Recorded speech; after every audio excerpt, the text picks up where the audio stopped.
What's up, y'all? It's Ty. In this video today, we're going to be going over talking about the next set that is coming to NBA 2K25 MyTeam sooner rather than later. Now, I expect this to come before Friday, either tomorrow or Thursday.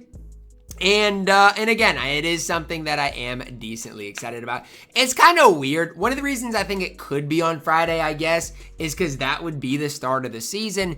And, you know, they didn't give us the invincible Shai the day after either. So maybe my team's gotten a little bit lazy and maybe they will wait until the start of I hope they don't. But I'm just saying, I think with, you know, 2K's laziness, at least recently, it wouldn't totally shock me. It wouldn't totally stun me if they did wait until this new season. Again, I hope that's not the case.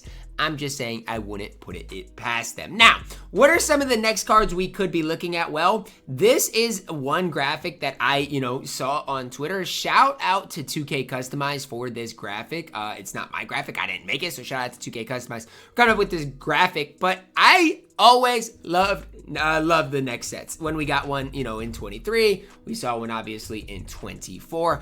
I always am a massive fan of the next set. Last year, if you look at what it was, I feel like last year's was kind of a letdown. Like, sure, we saw Asar, Cody Williams, Clingin, like a lot of different cards, but I just feel like overall it was somewhat of a letdown of a drop. Whereas like this year, if you look at some of these names, like I'm excited. Like I really am excited for what this could ultimately entail, what this ultimately could be. Obviously, Cooper Flagg could be pretty solid, 6'8" at that small forward position. Should be at least pretty solid as far as a card to use in this game. Do I expect if we see a next set to get an invincible Cooper Flagg? I do. This graphic does have 100 overall Cooper Flagg as well, but honestly, I expect him to probably be an invincible, which kind of like would stink, right? Because then the average person is not going to be able to use Flagg. But some other cards we could get that I would be excited about.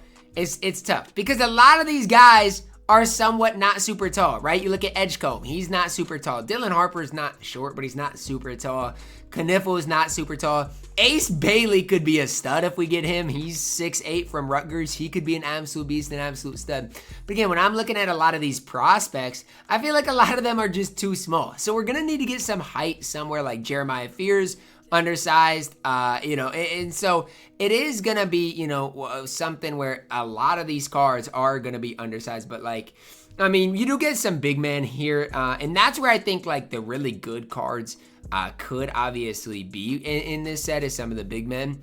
But that is something like when I am even looking at draft boards, how many long, lengthy guys do we got? Like, there's just not a whole lot here. So hopefully, I think like 2K should go deep in this and give us, 15 or so different cards.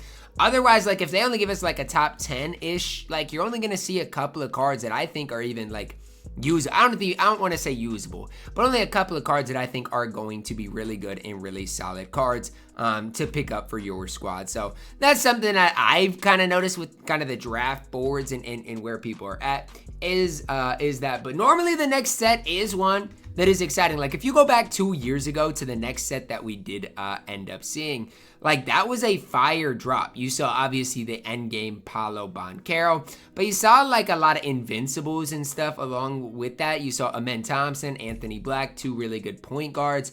You saw some good cards, and like 2 years ago, we also saw some like young guys with that. So we saw J-Dub, we saw Jabari Smith Jr., you saw some like Wemby as well. So that could be something we do see as well. Like if we get some like first year guys like an Alex Sarr, like he could be good if we see that, if they go back to what they did 2 years ago.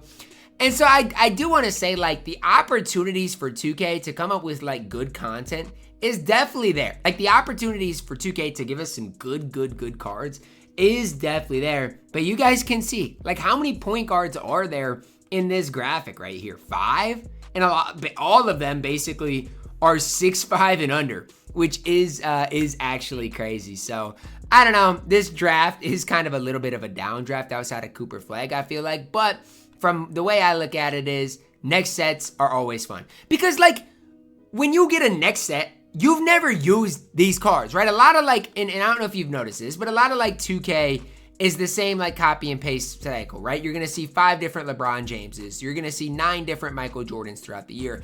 And that's why I really like the next set is, it is something completely different. We do not know what Cooper Flagg is going to look like. We don't know what release they're going to give Ace Bailey. Like, those are the things that I think kind of excite me when it comes down to, you know, not only this next set, but just a content drop in general, is when you get new-ish cards to the game, right? Get cards that you haven't really used, get cards that are fun and exciting to use. I think that is where I have maybe the most fun when it does come down to 2K and just cards in general. Like, I'm trying to think, what year was it where we saw like a really good next drop at the end of the year, and we saw just some really good cards. I'm trying to think what that was, but it's just always a drop at the end of the year. I mean, what, in 21 we saw a next drop at the like very end of the year with like the next Cade Cunningham, and back then he had jump shot 98, base 98.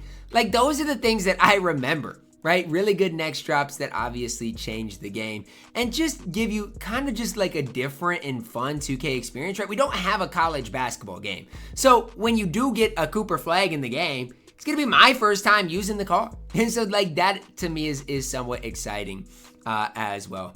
As it's crazy how fast the drafts approach. Like, I didn't even realize when I went to make this video that the draft is tomorrow. And once I realized that, I was like, wait, are we going to get cards tomorrow, or will it be the day after? And I do think it's the day after. But again, part of me thinks, who knows with 2K? 2K really could wait until Friday, and I don't know. I hope they don't, just because, again, that would break the cycle of what they've given us, you know, over the course of the past years.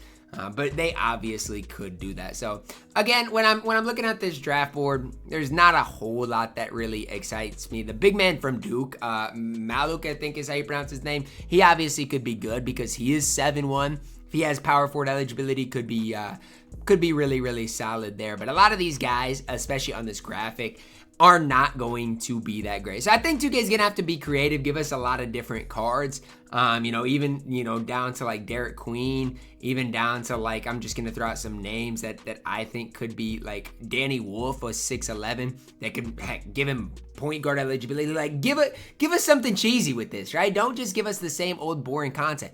They could give us some cheesy cards with this that I think would at least be somewhat exciting. So maybe I'm just hoping for too much, but I think the next sets always have the most potential when it comes down to 2K, right? Yeah, we're always going to see Shaqs. We're going to see LeBrons. We're going to see Wilts. We're going to see, you know, Oscars. We're going to see the same copy and paste type of content in MyTeam. But when we get next sets, this is where things can get fun. This is where 2K can get creative. And honestly, heading into Season 8, this is where things could get crazy. And when I say that, no, I mean that. Like, things could really get crazy because who knows? We could see a GOAT level 40 card. I wouldn't be surprised at all. Honestly, I don't want to say I'm expecting it, but like, I low-key am. Like, I'm expecting to see a GOAT level 40 card. And so they could do crazy things with this drop, knowing what is coming in Season 8. So just some reason to give you some sort of optimism about what this set could truly look like. I don't know when it's coming. Probably Thursday or Friday at this stage, but you never know. That's going to wrap it up for my video today. On the next cards that are eventually going to come to my team. Again, I think 2K is going to have to be pretty creative if they do end up, you know, giving us, the next set. Just because, again, I feel like a lot of these cards that I'm seeing here don't get me too excited. A lot of them are just undersized guys that I just have a hard time seeing be too great on this game. So I think 2K needs to be creative more than anything. Let me know your thoughts on this down below in the comments, guys. Drop a like on the video. Subscribe if you are new, and as always, man, I love you guys. Have a blessed day.